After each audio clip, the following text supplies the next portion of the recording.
I know this is so weird. I have a different background. I'm sitting in front of my bookshelves for this quick, fun, just going for a really surface level book tag video. The Judging by Their Covers book tag that absolutely nobody tagged me in. No one tagged me. Thanks a lot, guys. But as Renee says, let's just do it because it's fun. Even though this is fun, we still have a couple rules here. I'm ruling out no penguin cloth bounds, the Coralie Bickford Smith ones, no VMC designer hardbacks, no penguin deluxe series that have those that always have those really nice illustrations from like famous artists. So nothing from a series. I'm also ruling out art books. I'm ruling out manga. I'm ruling out things that already inherently have beautiful paintings and illustrations on the covers. And the third rule is that I absolutely, genuinely, truly love every single one of these books and can claim them as some personal favorites. So 3 rules.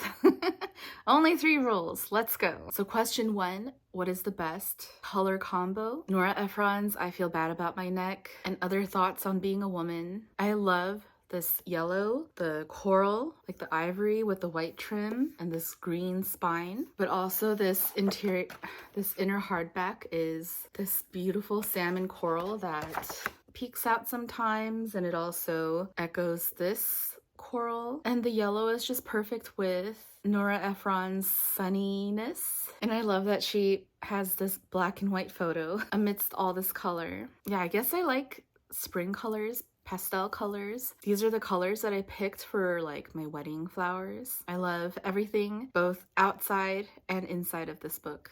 Question 2, best typography. This Vivienne Westwood Catwalk book just cannot be beat. I'm no expert on typeface by any means, but I mean, I'm aware that Vivienne Westwood herself designed her logo. I don't know what this typeface name is, but it's like her signature brand, and just visually it harkens to like super nostalgic British country type of like I see this typeface and I immediately think of the British flag. There's so much nostalgia, some elements of punk, and this book is just absolutely stunning. I'm so happy that it's in my library. Number 3, best simple cover. Breakfast, Lunch, Tea by Rose Cararini. It's the cookbook from Rose Bakery, which is located in, is it London? This is one of my favorite cookbooks that I own. This green color is absolutely striking. I love that the exterior, the cover, as well as the interior all share the same stunning sparseness. And it's just the aesthetic of the bakery, the aesthetic of the people who work there. To read a cookbook that evokes not just the food, but the people who make them so well throughout. Amazing. Standing ovation. Applause.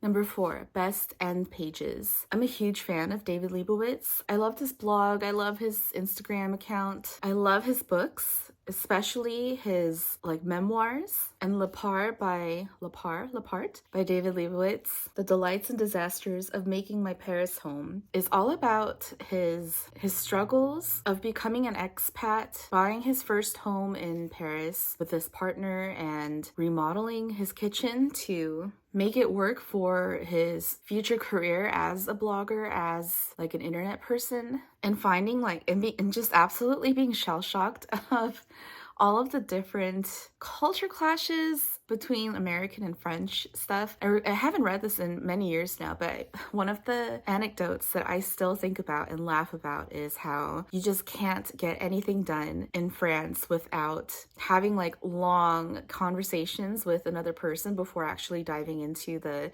business matter at hand. Like he wasn't able to talk about his blueprints before knowing how his contractor's mother-in-law's foot problems got resolved.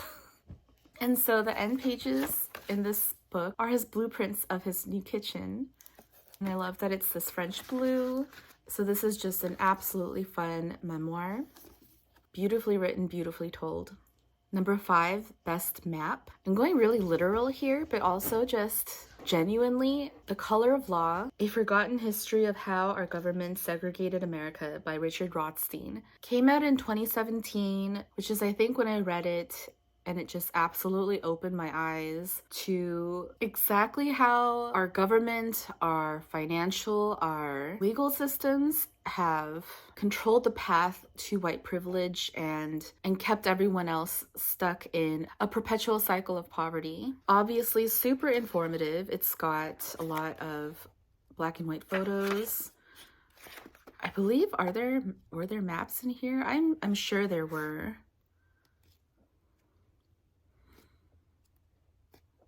But I was absolutely riveted. Like, this was a page turner. Like, so many notes, which I'm not kidding you. I read every single one because I found it so interesting. Who knew that a nonfiction book about zoning laws could be so wild? Number 6, best naked hardcover. I know that this is part of a series, but I guess I meant, like, I'm not gonna take something so aesthetic that's the same across the, oh my god. Okay, maybe this is the one exception to my rule, but the Dear America series is iconic. Again, it's been many years since I've read one of these, but I recall one of my favorites being Dreams in the Golden Country, The Diary of Zipporah Feldman, a Jewish immigrant girl, New York City, 1903, which was about like tenement living, the theater. I know that this portrait painting gets used a lot in a lot of book covers, and it makes me kind of feel a little basic for picking it, but this is the first time that I saw this portrait painting from this book. It's called Amarilla by Frederick Lord Leighton from the 19th century. But I am aware of this background cover painting. It's Hester Street by George Benjamin Lux from 1905. I believe you can view it at the Brooklyn Museum of Art. It's like a painting of a typical crowded street in Brooklyn from the early 20th century. I'm not gonna claim that this is like the most beautiful cover by any means, but it's just one of those situations where all of the facts, all of the historical context draws you in, entices you to read it. So as far as I'm concerned, it did its job. And also the naked hardcover element evokes both like a historical textbook and an old-timey diary, which if you're unfamiliar with the Dear America series, that's what these are. These are epistolary fiction books. But then at the back, it's got like nonfiction historical context with, oh, a map. With like photos or illustration or images showing you what each character's life would have been like. Oh, I miss these series. Maybe I should read a couple soon.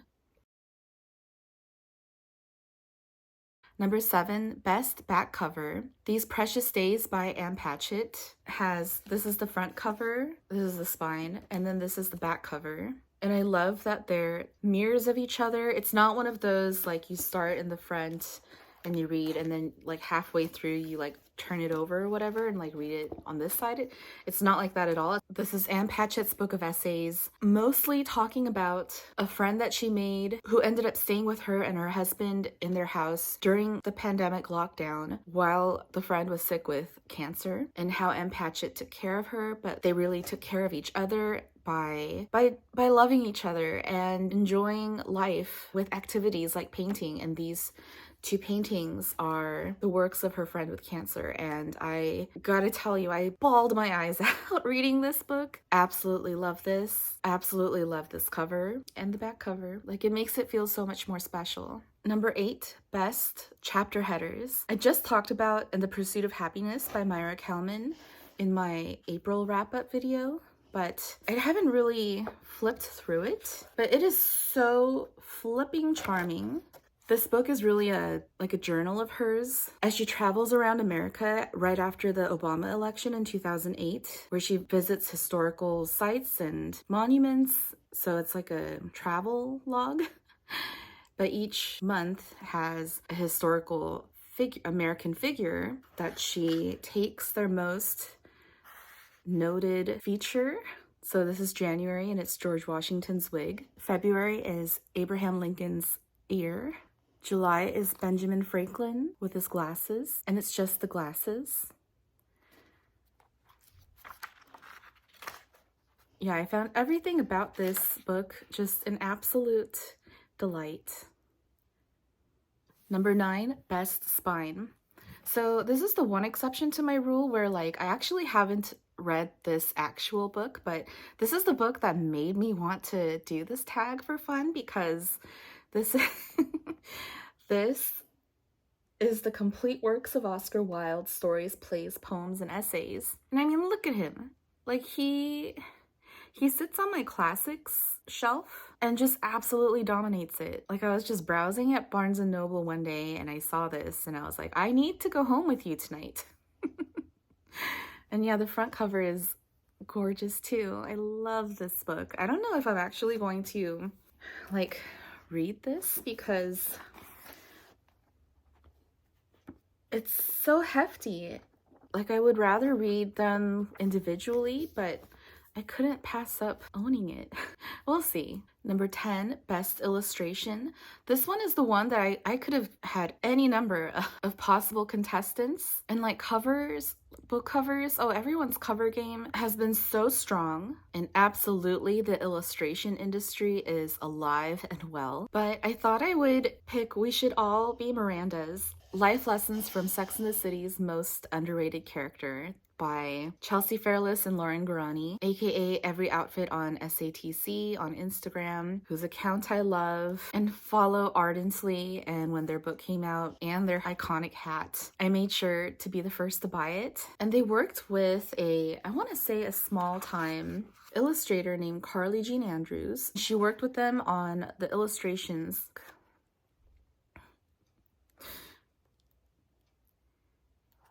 and who also made this amazing art print that I also made sure to own post haste. And yeah, it's just so evocative of the characters and like really fun, really charming, really lighthearted. While I don't necessarily agree with everything that they say on their podcast, like absolutely hands down, they are super fun, super entertaining.